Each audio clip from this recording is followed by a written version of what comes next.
નમો હરિઘંટાણં નમો સિદ્ધાણં નમો આયર્યાણં નમો જયાણં નમો લોલસવસાહુણાં એસો પંચનમોકારો સર્વપાવપણાસનો મંગલાણં સંવેસે પરમં હવૈ મંગલમ અજ્ઞાનતિમિરંધાનાં જ્ઞાનાંજનશલાકયા નેત્રયોન્મિલિतं येन તસ્मै શ્રીગુરવે નમઃ મુખાદેવ્યાકુક્ષિરત્નં શબ્દજિતભર્યાત્મજં રાજચંદ્રહં વन्दે તત્વલોચનદાયકં પ્રભુ તત્વલોચનદાયકં.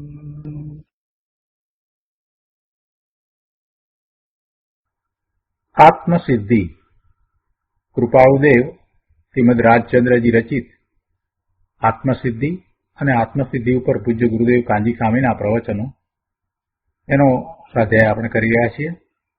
આત્મસિદ્ધિના સ્વાધ્યાયમાં આપણે 130મી ગાથાનો સ્વાધ્યાય ચાલે છે. 130મી ગાથા ઉપર પૂજ્ય ગુરુદેવ કાંજી સ્વામીએ ઘણો વિસ્તાર કર્યો છે અને એ બધું આપણે કરી ગયા છીએ. શેષ જે વાતો બાકી રહી છે એ આજે લઈએ છીએ. 130મી ગાથામાં મૂળ વાત એ કરી કે જો ઈચ્છો પરમાર્થ તો કરો સત્ય પુરુષાર્થ, ભવ સ્થિતિ આદિ નામ લઈ છેદો નહીં આત્મા. પરમાર્થને ઈચ્છતા હો તો સાચો પુરુષાર્થ કરો. એમાં પછી અમને આ કર્મ નડે છે ને અમારી સ્થિતિ આમ છે ને એવા બહાના છોડી દો. એમ કરીને તો તમે તમારો પુરુષાર્થ છે, તમારા આત્માના સ્વરૂપ છે, એને તમે પાંગળું કરી નાખો છો. તમારો પુરુષાર્થ એમાં પાંગળો થઈ જાય છે અને આત્મા જાણે કે સામર્થ્ય વિનાનો હોય એવી વાત લાગે છે. એટલે એવી ભવ સ્થિતિ આદિ નામ લઈ ને આત્માર્થ છેદો નહીં એ વાત કરી છે. આત્મસિદ્ધિ ઉપર પૂજ્ય ગુરુદેવ કાંજી સ્વામીના પ્રવચનો, એમાં આજે આગળ સ્વાધ્યાય લઈએ છીએ. પાના નંબર 404 ઉપર અહીંયા બીજા પેરેગ્રાફમાં ગુરુદેવ કહે છે કે સર્વજ્ઞ ભગવાનનો ભક્ત હોય તેને ભવની શંકા ન હોય. અગાઉ એ વાત કરી ગુરુદેવે કે જેને પોતાના સ્વરૂપનું ભાન થયું છે એ સાચો મોક્ષાર્થી છે, એ ધર્મી છે. અને કેવળ જ્ઞાન જેમને થયું છે એવા જીનેશ્વર ભગવાનની એને ભક્તિ છે, એમની આજ્ઞામાં છે, એમનો એને પરિચય થયો છે. જેમને કેવળી ભગવાનનો સાચો પરિચય થયો છે, એટલે કે સર્વજ્ઞ પરમેશ્વરને જેણે યથાર્થ જાણ્યા છે, એને અંદરમાં એવી આશંકાય ન થાય કે પોતે સામર્થ્ય વિનાનો છે. જેણે તીર્થંકર ભગવાન, કેવળી ભગવાનને જાણ્યા છે, એમના પ્રત્યે જેને વિશ્વાસ છે, જે એમને સર્વજ્ઞ તરીકે જાણે છે, એમની વાણી પરમ સત્ય છે અને એમના જ્ઞાનમાં જે વાત આવી હોય તે સત્ય હોય, એ સિવાય બીજું કાંઈ ન હોય, આવું જેને અંદરમાં ઉગી નીકળ્યું છે એને તો પછી તીર્થંકર ભગવાન, કેવળી ભગવાનની બધી વાતમાં એવો જ પૂર્ણ વિશ્વાસ હોય. એટલે તીર્થંકર ભગવાન, કેવળી ભગવાન જગતના બધા જ પદાર્થોની બધી જ પર્યાયને જાણે છે, એમાંય એને કોઈ આશંકા ન હોય. અને જગતના બધા જ પદાર્થના આ રીતે પરિણમન થવાના છે એ વાત એમાંથી નક્કી થઈ જાય છે.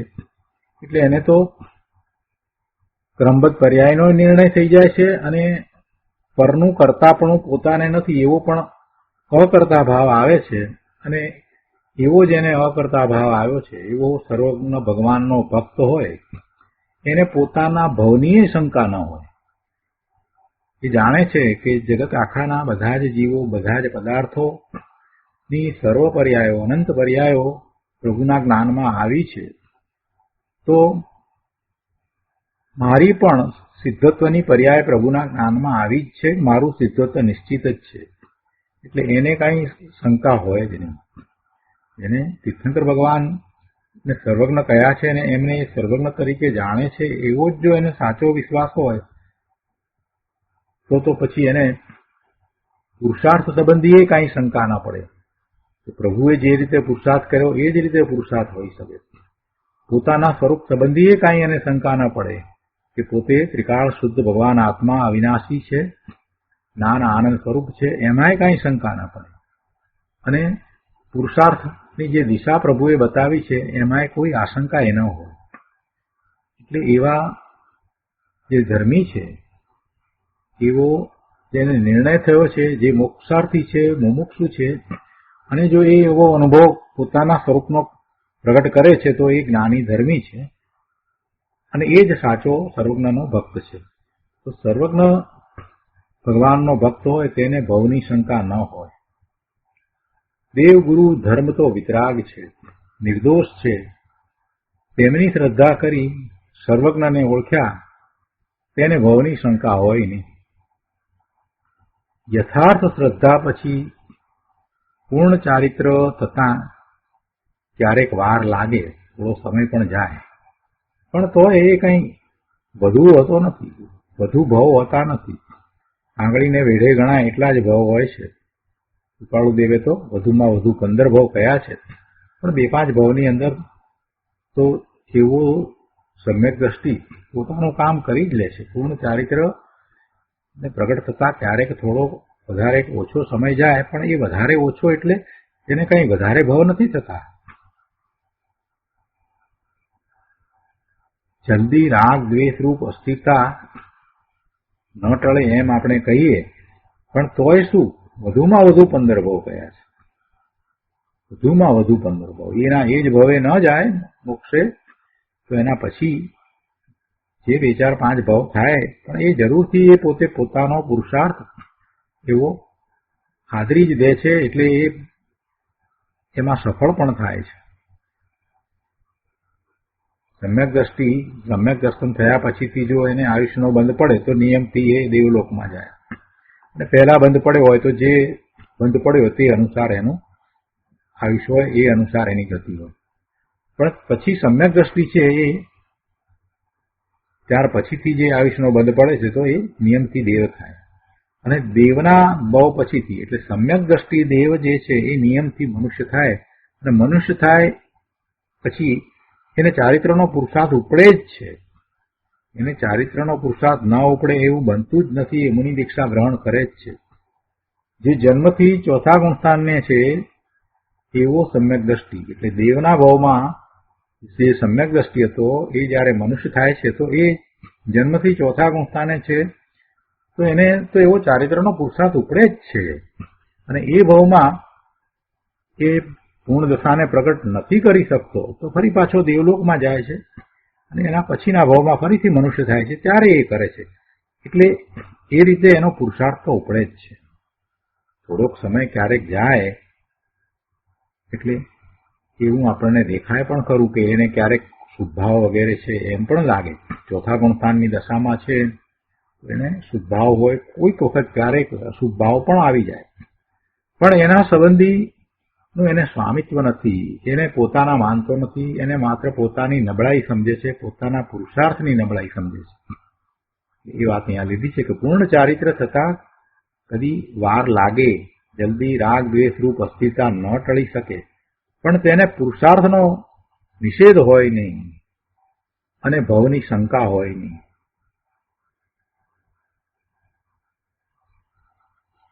કૃપાળુદેવ પુરુષાર્થ વિશે ઘણી વાત કરે છે, અને એ હવે પછીની ગાથાની અંદર આવશે. ત્યાં ઘણી સરસ વાત કરી છે. અહીંયા કહે છે કે પોતાની પર્યાય ઉઘાડવા સાધક સ્વભાવનો પુરુષાર્થ પોતાના પૂર્ણ સ્વરૂપને લક્ષમાં લઈને ઉપડે છે. પોતાનું ત્રિકાળ પૂર્ણ શુદ્ધ સ્વરૂપ છે અને પોતે એવા શુદ્ધ સ્વરૂપને પ્રગટ કરવામાં સમર્થ છે એમ શ્રદ્ધા વિશ્વાસ સહિત પુરુષાર્થ ઉપડે છે. એમાં શંકા એને ન હોય. તેને ભગવાનની નિશ્ચય ભક્તિ હોય છે. એને ભગવાનની નિશ્ચય ભક્તિ હોય છે. જેણે ભગવાનની નિશ્ચય ભક્તિ કરી તેને ભવ હોય નહીં. જેને ભવની શંકા છે એ તો મિથ્યા દ્રષ્ટિ છે. સમ્યક દ્રષ્ટિને કોઈ શંકા હોતી નથી. એ નિઃશંક હોય છે. સમ્યક દર્શન પ્રગટ કર્યા પછીથી એને સમ્યક દર્શનના 8 અંગ જે પ્રગટ થાય છે એમાં પહેલું અંગ જે છે નિઃશંકથી, બીજું અંગ નિકાંક્ષિત છે. 8 અંગની વાત આપણે અગાઉ કરી ગયા છીએ. સમ્યક દ્રષ્ટિને તો ભવની શંકા હોય જ નહીં. ગુરુદેવ કહે છે કે આ કાંઈ ધારણા કરવાની વાતો નથી અને ગોખી નાખીએ એટલે પાર પડે એમ નથી, પણ એ જાતની પાત્રતાથી ગુણ પ્રગટે છે. અને એવો ધર્માત્મા જ્યાં જ્યાં જુએ છે ત્યાં સઘળું જુએ છે. એટલે કે એની સાથે એ ઓતપ્રોત થતો નથી, જ્ઞાતા દ્રષ્ટા ભાવે રહે છે.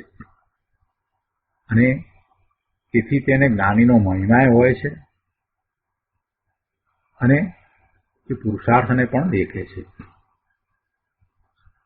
પરનો એ જ્ઞાતા દ્રષ્ટા થઈ જાય છે અને પોતાના પુરુષાર્થનું એને લક્ષ્ય હોય છે કે પોતાનો પુરુષાર્થ કેવો છે.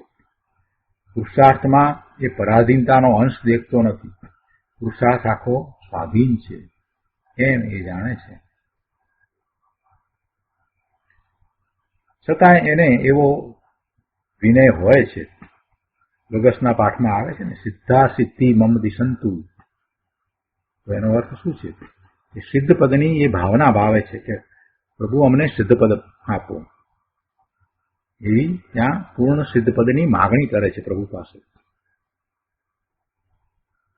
પણ જ્ઞાની છે એને તો તત્વનો નિર્ણય છે અને એ તો જાણે છે કે એવું સિદ્ધ પદ તો પોતાનું નિશ્ચિત જ છે.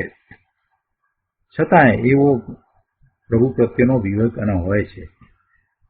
પણ અજ્ઞાની જે માત્ર ગોખી નાખ્યું છે અને સિદ્ધા સિદ્ધિ મમ દિશંતુ બોલે રાખે છે, જેને ભાવ વાસન થયું નથી, પોતાનો આત્મા કેવો છે, પોતાનું સ્વરૂપ કેવું છે એનું ભાન નથી, એ શું માગે છે એની એને ખબર તો હોતી નથી. એ સિદ્ધા સિદ્ધિ મમ દિશંતુ બોલીને શું ચાહે છે એનું એને તો ભાન હોતું નથી. મુક્તિપદ મને જોઈએ છે, મુક્તિપદ એ મારું પદ છે, મુક્ત સ્વરૂપ તો હું છું જ અને એવા મારા મુક્ત સ્વરૂપની હું પ્રાપ્તિ કરું, આ બધી વાત અજ્ઞાનીને ક્યાં છે? એને તેવા વિકલ્પ એ નથી. આગળ અહીંયા 405 પાના ઉપર બીજા પેરેગ્રાફમાં કહે છે કે સમ્યક જ્ઞાનમાં સિદ્ધપદ કેવું હોય તેનું જેને ભાન હોય તે ગુરુ આજ્ઞાએ વર્તતો સ્વસન્મુખતારૂપ પુરુષાર્થથી ક્ષણે ક્ષણે કર્મને ટાળે છે. એક લીટીમાં બધી વાત સાથે લઈ લીધી. સમ્યક જ્ઞાનમાં સિદ્ધપદ કેવું હોય તેનું જેને ભાન હોય, સમ્યક દ્રષ્ટિ જેને પોતાના સ્વરૂપનો અનુભવ થયો છે, પોતાનું ત્રિકાળ શુદ્ધ પદ છે, એ વાત હવે અનુભવ સહિત એને સમજાઈ ગઈ છે, પકડાઈ ગઈ છે અને એવા જ ભાવે એ થયો છે. પહેલા તો દ્રવ્યશ્રુતના અભ્યાસ દ્વારા એને જાણ્યું હતું કે પોતે સિદ્ધ સમાન છે, એ વાત પ્રભુના જ્ઞાનમાં આવી છે. પણ હવે સમ્યક દર્શન થયા પછીથી પોતાના સ્વરૂપનું જ્ઞાન ભાન અનુભવ સહિત વર્તે છે તો એને ખ્યાલ છે કે સિદ્ધપદ કેવું હોય, સિદ્ધપદમાં કેવી અનુભૂતિ હોય. પોતાને અંશે અનુભવ છે પણ એ અંશે અનુભવ ઉપરથી એને પૂર્ણતાનો ખ્યાલ આવી જાય છે. જે બીજનો ચંદ્ર જુએ છે ને એને પૂર્ણ ચંદ્ર કેવો હોય એનો ખ્યાલ આવી જાય છે. એવી રીતે સમ્યક જ્ઞાનમાં સિદ્ધપદ કેવું હોય તેનું જેને ભાન હોય એવો એ જ્ઞાની ધર્મી સ્વસન્મુક્તારૂપ પુરુષાર્થથી ક્ષણે ક્ષણે કર્મને ટાળે છે, દરેક ક્ષણે. અને એમાં નિમિત્ત કારણ કોણ છે? તો કહે છે કે ગુરુની આજ્ઞા એ વર્તો. કેમ કે સમ્યક દર્શન પ્રગટ કરવામાં ગુરુનો ઉપદેશ એને નિમિત્ત કારણ હતું. એટલે એ વાત અહીંયા સાથે રાખી કે સમ્યક જ્ઞાનમાં સિદ્ધપદ કેવું હોય તેનું જેને ભાન હોય એવો સમ્યક દ્રષ્ટિ, જ્ઞાની, ધર્મી અને જે ગુરુ આજ્ઞાએ વર્તે છે એટલે કે પોતે શુદ્ધ ભાવનો પુરુષાર્થ કરી રહ્યો છે. એ પુરુષાર્થ પણ કેવો છે? તો કે સ્વસન્મુક્તા રૂપ પુરુષાર્થ છે. પોતાના આત્માની સન્મુક્તાનો જેને પુરુષાર્થ છે એ દરેક સમયે કર્મને ટાળે છે, ક્ષણે ક્ષણે કર્મને ટાળે છે. રાગ, દ્વેષ કે વિષય વાસનામાં રૂચિથી જોડાતો નથી. રાગ, દ્વેષ કે વિષય વાસનામાં રૂચિથી જોડાતો નથી. એના પ્રત્યેની એને રૂચિ થતી નથી. પુરુષાર્થની નબળાઈને કારણે એને શુભભાવ આવે. કોઈક વખતે એવો દ્વેષ ભાવ પણ થયો હોય, પણ રૂચિપૂર્વક નહીં. એમાં એને તીવ્રતા હોતી નથી, એની લાળ લાંબી ચાલતી નથી. ક્યારેક કોઈક પ્રકારે રાગ દ્વેષના પરિણામ થયા હોય તો તરત જ એને માટે એ પ્રાયશ્ચિત કરી લે છે. એને એ લંબાવતો નથી, એને જસ્ટિફાઈ કરવાનો ક્યારેય પ્રયત્ન કરે નહીં. જ્ઞાની છે પોતાની ભૂલને એ ભૂલ નથી એવું ઠેરવવાનો પ્રયત્ન ક્યારેય કરે નહીં. એ ભૂલનો સ્વીકાર કરે, પ્રાયશ્ચિત કરે અને ફરી ભૂલ ન થાય એ માટેનો પુરુષાર્થ આદરે એવો એ પ્રતિજ્ઞા સહિતનો પુરુષાર્થ કરે. અહીંયા કહે છે કે રાગ, દ્વેષ કે વિષય વાસનામાં રૂચિથી જોડાતો નથી, કારણ કે તેની દ્રષ્ટિમાં બંધ ભાવરૂપ સંસારનો આદર નથી. અને આ પેરેગ્રાફમાં છેલ્લી 3 લીટીમાં કહે છે કે જ્ઞાની હોય કે અજ્ઞાની હોય પણ તે જડ પૂતગળની ક્રિયા કરી શકતો નથી, પર જડ પદાર્થને ભોગવી શકતો નથી. પોતાથી જુદું બીજું બધું જે છે એ પર છે. બીજા જીવ હોય કે અજીવ હોય એ કોઈને પરને કોઈ સ્પર્શતોય નથી. એટલે એને તો પરમાં ઈષ્ટ બુદ્ધિ નથી. એ તો પોતાના સ્વભાવમાં ટકી રહેવાનો પુરુષાર્થ વધારે છે. અને એવો પુરુષાર્થ વધતા એને રાગ આદિ કસાય મંદ પડી જાય છે. એમ રાગ આદિ કસાયને ટાળી શકે છે. અને રાગ ટળતા રાગનું નિમિત્ત બાહ્ય સંયોગ પણ છૂટી જાય છે. બાહ્ય સંયોગ તરફનું લક્ષ્ય છૂટી જાય છે. અને પછી તો એવા સંયોગો પ્રાપ્ત થાય બાહ્યમાં, એવા બંધ પણ એને તો પડતા નથી. એવા દ્વેષના સંયોગો પ્રાપ્ત થાય કે જેને કારણે જીવને ક્રોધ આવે, એવા સંયોગો પ્રાપ્ત થાય એવું પછી તો એને થતું નથી. એવો ત્રિકાળી નિયમ છે. તો આ રીતે 130મી ગાથા અહીંયા પૂરી થાય છે. હવે નિશ્ચય લક્ષમાં રાખીને સાધન કરવાનું કૃપાળુદેવ કહે છે ગાથા 131માં. એટલે એમાં તો પુરુષાર્થની વાત છે. નિશ્ચય અને વ્યવહારનો સમન્વય આ ગાથાને સમજાવતા ગુરુદેવે બહુ સુંદર કર્યો છે. એ વાત આજે આપણે લઈશું. તો ગાથા 131 પહેલા વચનામૃતમાંથી લઈએ.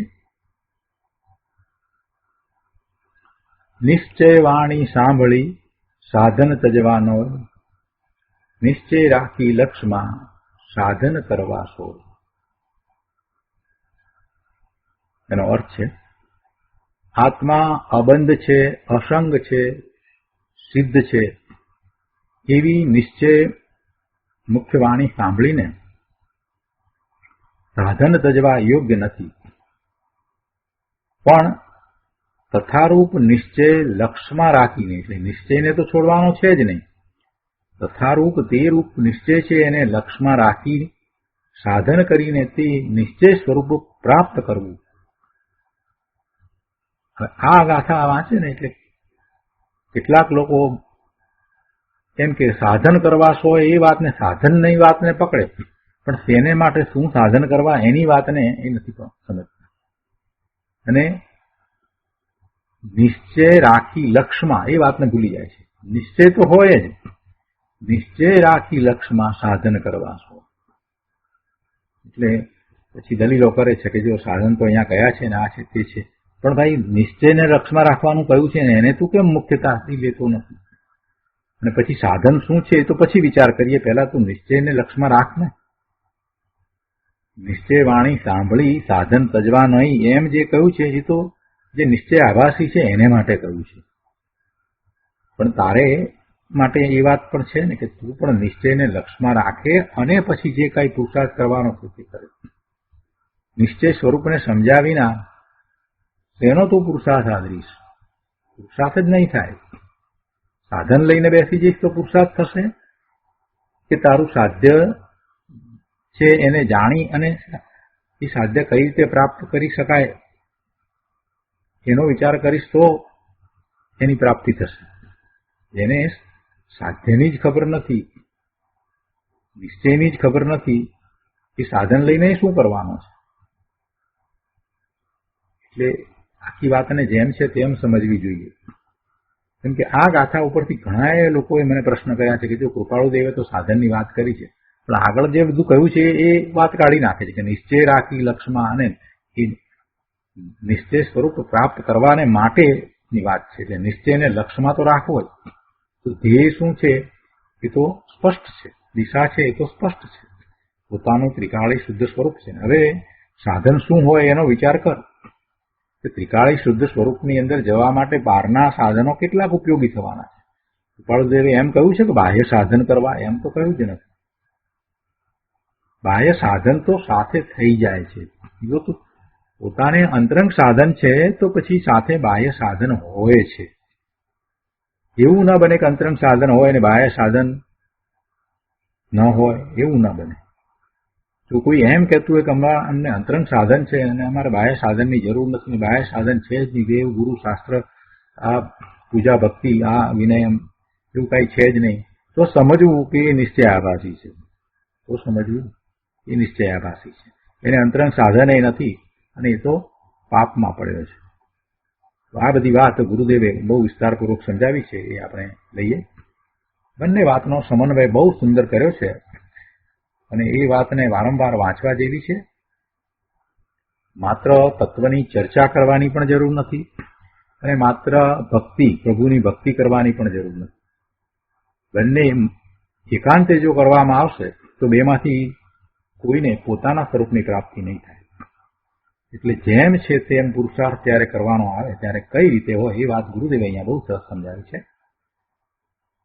તો આત્મસિદ્ધિ ઉપર ગુરુદેવના પ્રવચનો, એમાં અહીંયા પાના નંબર 405 ઉપર ગુરુદેવ કહે છે કે નિશ્ચય વાણી સાંભળી સાધન તજવાનો, નિશ્ચય રાખી લક્ષમાં સાધન કરવા સોય. એનો અર્થ શું છે? તો કે છે કે હવે નિશ્ચય પરમાર્થને કથન માત્ર ધારી રાખે, કથન માત્ર ધારી રાખે એટલે માત્ર બોલવામાં જ, એટલે પુરુષાર્થહીન થઈને નિશ્ચય કથન કરે કે આત્મા અબંધ છે, આત્મા અસંગ છે, આત્મા સિદ્ધ છે કે સિદ્ધ સમાન છે, તેમ માત્ર કથન કરે અથવા તો માત્ર મનમાં ધારી રાખે, એટલે કે વિકલ્પમાં રાખે અને પરમાર્થભૂત વ્યવહાર સાધન સત્સમાગમ વગેરે છોડી સ્વચ્છંદમાં વર્તે તો એને તો ધર્મ થાય નહીં. એટલે એ થવું જોઈએ નહીં, તેમ ન થવું જોઈએ. આત્મા અબંધ અસંગ શુદ્ધ છે એ વાત પરમાર્થે સાચી છે. એ તીર્થંકર ભગવાન દિનેશ્વર ભગવાનની વાણીમાંથી આવેલી વાત છે. એ ગંગર ભગવાન અને આચાર્ય ભગવાન દ્વારા આપણા સુધી પહોંચી છે. એટલે એ વાત સાચી છે. પણ એ સાચી વાત કોને સાચી છે એ વાત સાચી છે, પણ એ કોને? કે જે યથાર્થ દ્રષ્ટિના ભાન સહિત, એટલે કે એવી દ્રષ્ટિ કરીને પોતાનું ત્રિકાળ શુદ્ધ સ્વરૂપ છે એવી દ્રષ્ટિ, એટલે એવી શ્રદ્ધા. અહીંયા યથાર્થ દ્રષ્ટિ એટલે સાચી શ્રદ્ધા. જે યથાર્થ દ્રષ્ટિના ભાન સહિત, એટલે કે સાચી એવી શ્રદ્ધાના ભાન સહિત પુરુષાર્થ લાવે અને સ્વસન્મુખ જ્ઞાતાપણાના બળ વડે રાગ દ્વેષને તોડે છે, તેને આ વાત બરાબર છે. વાત તો પરમાર્થે સાચી છે. આત્મા અબંધ છે, અસંગ છે, શુદ્ધ છે, એ વાત બરાબર છે. વિનેશ્વર ભગવાનની વાણીમાંથી આવી છે. પણ એવું કોને છે? આત્માનું એવું અબંધ અસંગ શુદ્ધ સ્વરૂપ કોને છે? તો કે શક્તિ અપેક્ષાએ તો સર્વ જીવને છે. અને જીવ એવું પોતાનું શક્તિ અપેક્ષાએ જેવું સ્વરૂપ છે એવું પ્રગટ કરી શકે એવા સામર્થ્ય વાળો પણ છે. પણ એથી શું? સામર્થ્ય છે પણ એવું પ્રગટ ન કરે તો એને તો એ પોતાનું ત્રિકાળ શુદ્ધ સ્વરૂપ છે એવું ક્યાં છે? એ તો એને તો ભાને નથી. એટલે કહે છે કે એ વાત સાચી છે, પરમાર્થે સાચી છે, પણ કોને? તો કે જે યથાર્થ દ્રષ્ટિના ભાન સહિત, યથાર્થ દ્રષ્ટિ એટલે સાચી શ્રદ્ધા, સાચી શ્રદ્ધા જેવું સ્વરૂપ છે એવી શ્રદ્ધા લાવીને પુરુષાર્થ લાવે, એવી શ્રદ્ધા લાવીને પુરુષાર્થ કરે.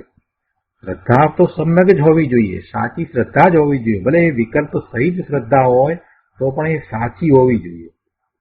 પણ એવી વિકલ્પ સહિતની શ્રદ્ધા જેને નથી થઈ કે પોતાનું સ્વરૂપ શુદ્ધ છે, ત્રિકાળ શુદ્ધ છે, એ તો પછી પુરુષાર્થે શું કરવાનો છે? એટલે યથાર્થ દ્રષ્ટિના ભાન સહિત પુરુષાર્થ લાવે. મોટાભાગના જે વાણિયાને ઘેરે જન્મ્યા છે અને પોતાને જઈને કેવડાવે છે, એમને તો આ પોતાના સ્વરૂપ વિશેની શ્રદ્ધાએ નથી ને પોતાનું સ્વરૂપ શુદ્ધ છે અને એ પોતે એને પ્રગટ કરી શકે છે એ વાતનો તો ખ્યાલ નથી. એ વાતનો તો ખ્યાલ પણ નથી. અને આમ નામ ઓઘે ઓઘે પોતાને જઈને માનીને કંઈક કર્યા કરે છે. શું કરે છે ભગવાન જાણે. જે પોતાની ક્રિયા નથી, શરીરની ક્રિયા છે, એમાં એ ધર્મ માને છે, ઊંધી માન્યતામાં રાચી રહ્યો છે. મુખ્ય વાત તો આ છે કે યથાર્થ દ્રષ્ટિના ભાન વડે આ નિશ્ચયની વાત છે એને બરાબર જેમ છે તેમ સમજીને એમાં શ્રદ્ધા રાખવાની કે પોતાનું સ્વરૂપ શુદ્ધ જ છે, પોતે ત્રિકાળ શુદ્ધ સ્વરૂપ જ છે. તો એવા યથાર્થ દ્રષ્ટિના ભાન સહિત પુરુષાર્થ લાવે તો હવે જે પુરુષાર્થ થશે એ પુરુષાર્થ એ પોતાના શુદ્ધ સ્વરૂપની પ્રાપ્તિનો જ થશે. પણ પેલાને તો ધ્યેય જ ખબર નથી, પોતે ત્રિકાળ શુદ્ધ છે ને એવા શુદ્ધ સ્વરૂપને પ્રગટ કરવું છે એની એ ખબર નથી. અને આમ નામ એકાસણા ઉપવાસ અને આંબિલ કર્યા કરે છે, તપ કરે છે ને એમ કે છે કે તપ કરીએ એટલે બધું થઈ જાય. તપની વ્યાખ્યા ખબર નથી, પોતાનું સ્વરૂપ કેવું છે એની ખબર નથી, પોતે ભગવાન આત્મા શરીરથી જુદો છે એની એ ખબર નથી, શરીરની જે ક્રિયા થાય એનું સ્વામીપણું એને હોય નહીં એ વાતે એને તો ભાન નથી. શરીરમાં જે ક્રિયા થાય એ વખતે એને જે ભાવ છે એ માત્ર શુદ્ધ ભાવ છે અને એ બંધનું કારણ છે એ જાણતો નથી ને એને ધર્મ માનીને બેઠો છે. એટલે દ્રષ્ટિ જ આખી મિથ્યા છે. અહીંયા કહે છે કે યથાર્થ દ્રષ્ટિના ભાન વડે, દ્રષ્ટિમાં તો બધું બરાબર હોવું જોઈએ ને, વિકલ્પ સહિત તો બધી વાત બરાબર હોવી જોઈએ ને, દ્રવ્ય સૂત્રના અભ્યાસ દ્વારા નિર્ણય તો સાચો હોવો જોઈએ ને. એના વિના એ ક્યાં ધર્મ કરવા નીકળી પડ્યો છે? જાણતો નથી અને ધર્મ કરવા નીકળ્યો છે. કે છે કે યથાર્થ દ્રષ્ટિના ભાન સહિત પુરુષાર્થ લાવે અને પછી પુરુષાર્થમાં શું થાય? એવો જ પુરુષાર્થ થાય. પોતાના શુદ્ધ સ્વરૂપની પ્રાપ્તિનો પુરુષાર્થ પોતાના સ્વરૂપને વિશે હોય કે બહારમાં હોય, એ તરત જ એને ખ્યાલમાં આવી જાય કે આખો પુરુષાર્થ તો સ્વરૂપને વિશે જ હોવો જોઈએ. જે પોતાથી જુદું છે એવું શરીરને વિશે કાંઈ પણ પુરુષાર્થ થઈ શકે જ નહીં. એ વખતે શરીરની જે કાંઈ ક્રિયા થવાની હોય તે થાય તો થાય, ભલે થતી. પોતે અસન્મુખતા કરે છે, સ્વરૂપને વિશે સન્મુખતા કરે છે, તો એ વખતે બહારમાં એકાસણું થાય કે ઉપવાસ થાય કે આંબિલ થાય કે જે થવું હોય તે થાય તો ભલે થાય. પણ એ બહારમાં જે થઈ રહ્યું છે એનું પોતાને કરતાપણું ન હોય, એની સભાનતાય ન હોય, પોતાનું લક્ષ્ય તો માત્ર સ્વરૂપ તરફ જ હોય, એવો સ્વસન્મુખ નો પુરુષાર્થ હોય. એટલે કહે છે કે સ્વસન્મુખ જ્ઞાતાપણાના બળ વડે રાગ દ્વેષને તોડે છે. પોતે એવો સ્વસન્મુખતાનો પુરુષાર્થ કરે છે અને સ્વરૂપમાં પોતાના સ્વરૂપને વિશે રહે છે, ત્યાં એકાગ્રતા કરે છે, તો રાગ દ્વેષ ઉત્પન્ન જ થતા નથી.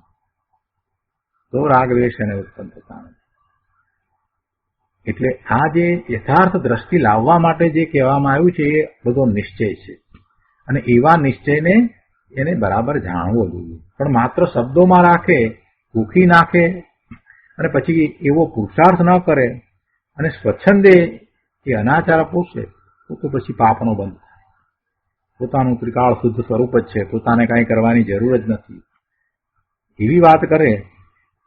શરીરમાં ભલે ને ગમે તે પ્રકારે ખોરાક આવે, ગમે તે ખાઈએ પીએ, તો એમાં શું છે, શરીર તો જુદું છે, એમ કરી અને પોતાની વૃત્તિને પોષે, વિષયોનું પોષણ કરે ધર્મના નામે, એમ સ્વચ્છંદે જે વર્તે એ નિશ્ચય આભાસી છે, એ તો પાપનો બંધ કરે છે. આગળ કહે છે કે આત્મામાં પરમાર્થે બંધ કે રાગ દ્વેષની ઉપાધિ નથી. એ વાત બિલકુલ બરાબર છે, નિશ્ચયથી એમ જ છે. પણ એ ક્યારે કે પૂર્ણ શુદ્ધતાની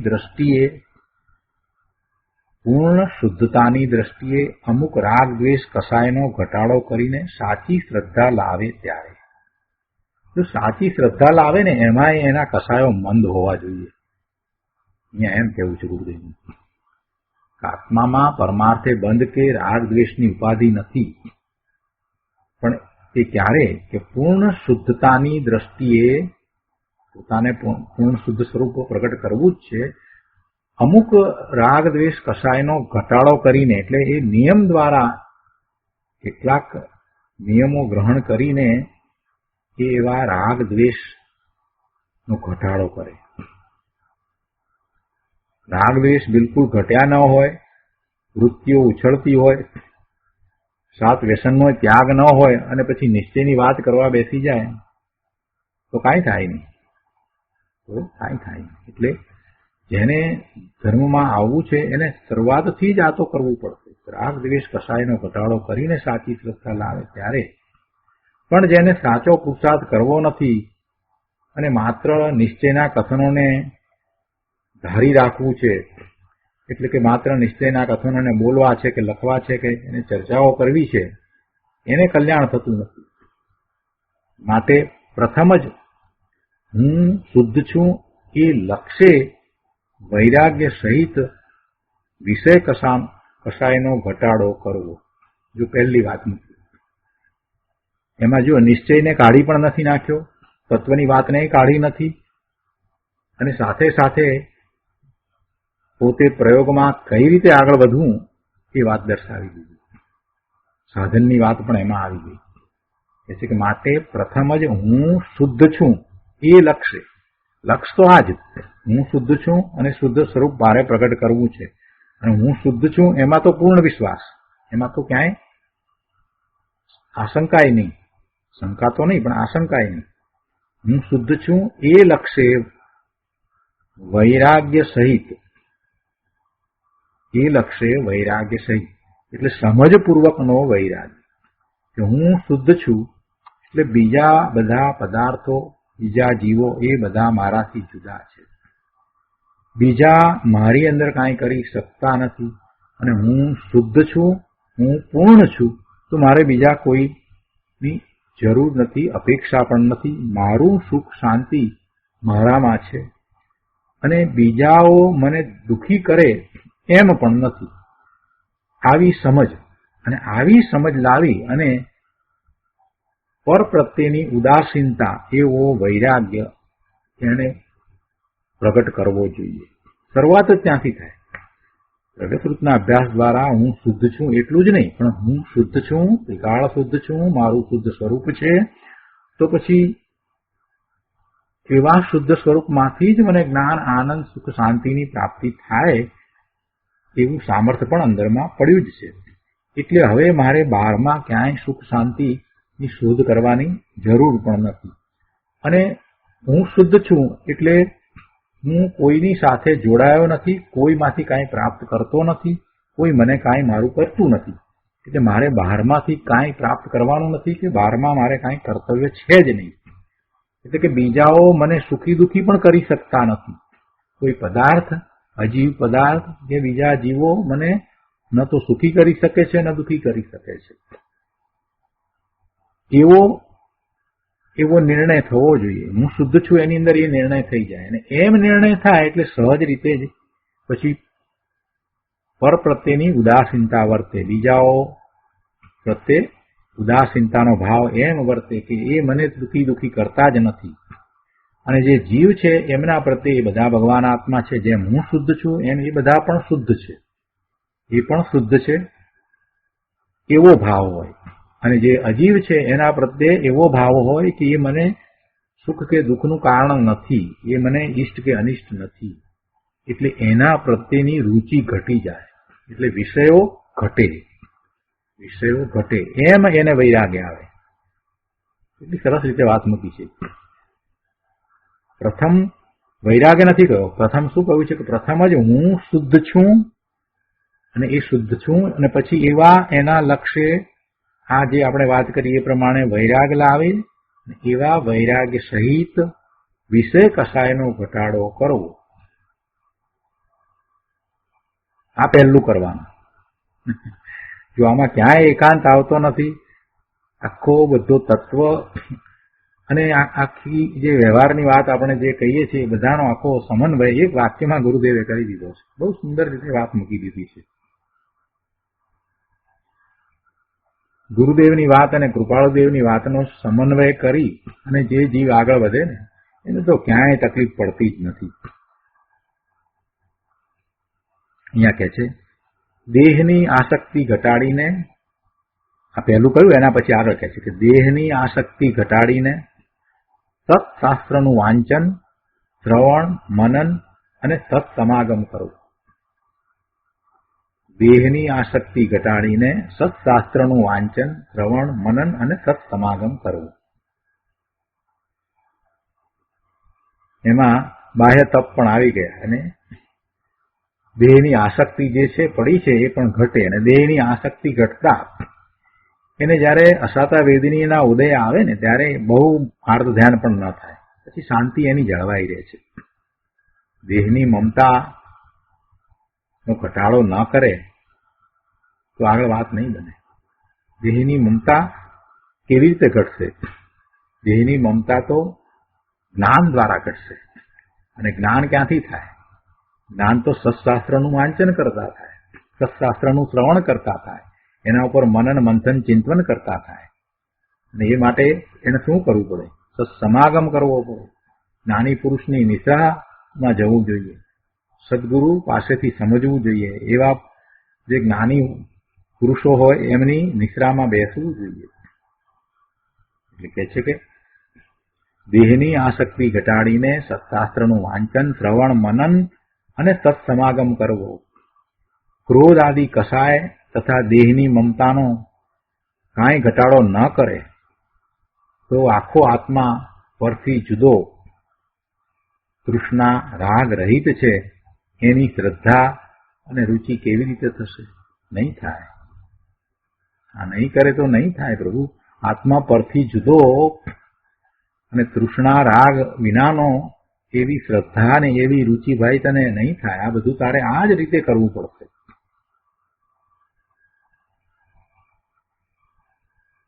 એક વાત અહીંયા કૃપાળુદેવની અહીંયા ગુરુદેવે લીધી છે, કે છે કે કોઈએ કૃપાળુદેવ ઉપર લખેલું કે હું પરમાત્મા છું, તો તેનો જવાબ એમણે આપ્યો. શું આપ્યો? કૃપાળુદેવે શું જવાબ આપ્યો? કે સર્વજીવનું પરમાત્મપણું છે એમાં સંશય નથી. સર્વજીવનું પરમાત્મપણું છે એમાં સંશય નથી, એમ જ છે. તો વાત બરાબર છે. તો પછી તમે પોતાને પરમાત્મા સ્વરૂપ માનો તો તે વાત અસત્ય નથી, બરાબર છે. એ વાત અસત્ય નથી, બરાબર છે.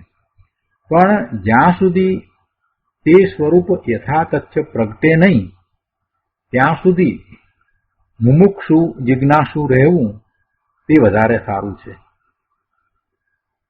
એટલે કહેવાનો આશય શું કે તમે નિશ્ચય આભાસી ન થઈ જતા. પરમાત્મા સ્વરૂપ છો, મુક્ત સ્વરૂપ છો, મોક્ષ સ્વરૂપ છો, સિદ્ધ સમાન છો.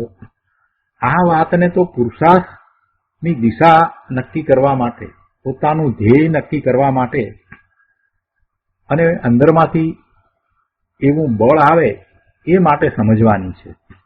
પણ એ વાતને એમ નથી સમજવાની કે હવે આપણે કાંઈ કરવાનું રહ્યું નહીં, આપણે પુરુષાર્થ જ કરવાનો નથી, એમ નથી સમજવાનું. હું પરમાત્મા છું, હું પરમાત્મા સ્વરૂપ છું, હું સિદ્ધ સમાન છું, હું મોક્ષ સ્વરૂપ છું, હું મુક્ત સ્વરૂપ છું. આ બધી વાત જે છે તે નિશ્ચયની વાત છે. એ વાત બરાબર છે અને એ વાત છે તો જ આગળ પછી પુરુષાર્થની દિશા નક્કી થાય. એ વાત માટે પુરુષાર્થ કરવાનો છે, એને પ્રગટ કરવા માટે તો પુરુષાર્થ છે. એટલે એ તો છે જ અને એને લક્ષ્યમાં રાખીને આખો પુરુષાર્થ છે. પણ જ્યાં સુધી એવી દશા પ્રગટ ન થાય ત્યાં સુધી કૃપાળુદેવ કહે છે કે મુમુક્ષુ જિજ્ઞાસુ રહેવું તે વધારે સારું છે. એટલે કે મોક્ષના અર્થી મુમુક્ષુ, મોક્ષાર્થી રહેવું, મોક્ષનો અર્થી પોતાના મુક્ત સ્વરૂપની પ્રાપ્તિ કરવાવાળાની દશામાં રહેવું. હું તો મુક્ત સ્વરૂપને પ્રાપ્ત કરવાની દિશામાં આગળ વધી રહ્યો છું એમ રહેવું. હું હજી મુક્ત સ્વરૂપ છું એ તો શક્તિ અપેક્ષાએ છું જ, એટલે એને પ્રગટ કરીશ જ. અને એવા પ્રગટ કરવા માટે થઈને વર્તમાનમાં તો હું મોક્ષનો અર્થી છું, મુક્ત દશાનો અર્થી છું, એને પ્રાપ્ત કરવાનો કામી છું, એવી અભિલાષા સહિત છું. એટલે કહે છે કે મુમુક્ષુ જિજ્ઞાસુ રહેવું તે વધારે સારું છે અને તે રસ્તે યથાર્થ પરમાત્મપણું પ્રગટે છે. કેટલી સરસ વાત કરી. દ્રવ્યશ્રુતના અભ્યાસ દ્વારા જે કંઈ વાત જાણી હોય એના અભિમાન ન હોય, એના અભિમાન કરવાના નથી. એ દ્વારા તો ધ્યેય સમજવાનું છે, પોતાનું મૂળ સ્વરૂપ આવું છે, ઊંચું પોતાનું ધ્યેય છે એ સ્વીકારવાનું છે, તો સાચો પુરુષાર્થ પડે. પણ હજી એ પર્યાયમાં પ્રગટ કર્યા વિના એવા અભિમાનમાં રહી જઈએ તો પુરુષાર્થ નહીં થાય, તો નિશ્ચય આભાસી થવાશે. બંને વાતને કેવી સરસ રીતે સાંકળી લીધી છે ગુરુદેવ અહીંયા. આગળ કહે છે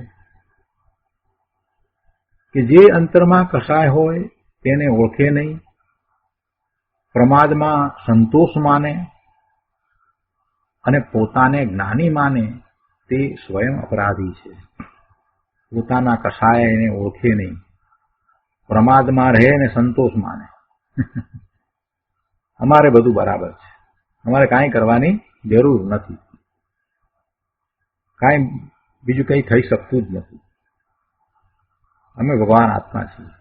બધું બોલવામાં, અરે ભાઈ તું ભગવાન આત્મા છે એવો તને સ્વીકાર થયો હોય તો તને આંખમાં આંસુ આવવા જોઈએ કે મારું આવું ત્રિકાળ શુદ્ધ સ્વરૂપ છે ને હું અત્યારે શું કરી રહ્યો છું, મને કેમ પરની ઊંચી થાય છે.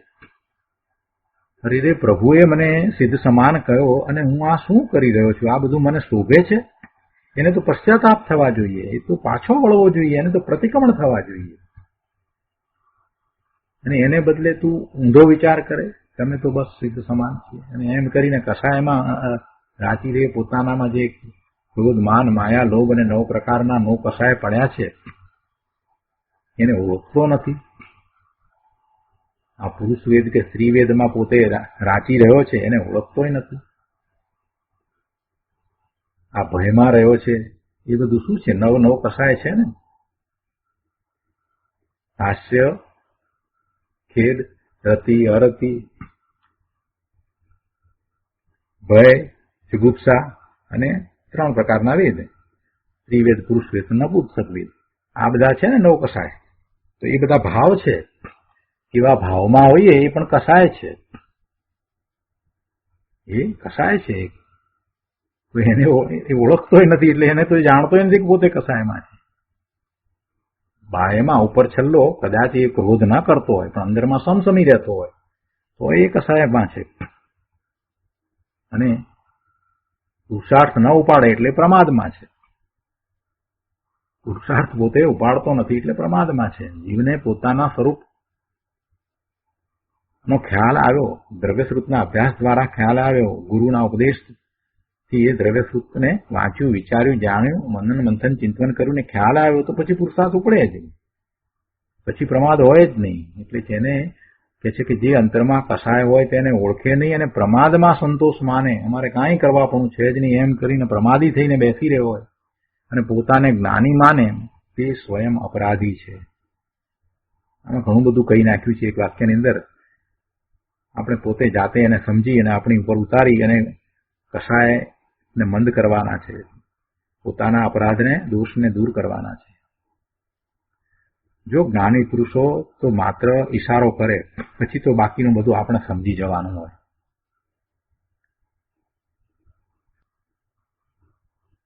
અનંતવાર નહીં પ્રગટેલું એવું અપૂર્વ આત્મભાન થયે. અનંતવાર પ્રયત્ન કર્યો છે, અનંત કાળ નીકળી ગયો છે અને જે નહોતું પ્રગટ્યું એવું આત્માનું ભાન થયું. અપૂર્વ આત્મભાન થતા પૂર્ણ સ્વરૂપની શ્રદ્ધા, વિવેક અને પુરુષાર્થ સાથે રહે છે. અંતરંગમાં અકસાય સુખ સ્વભાવ અનુભવવામાં રાગ દ્વેષ કસાયનો અંશ પણ નહીં અપાવે. આજનો સ્વાધ્યાય અહીંયા સુધી રાખીએ છીએ. આગળ એનો વધુ વિસ્તાર આવશે, એ આવતા સ્વાધ્યાયમાં લઈશું.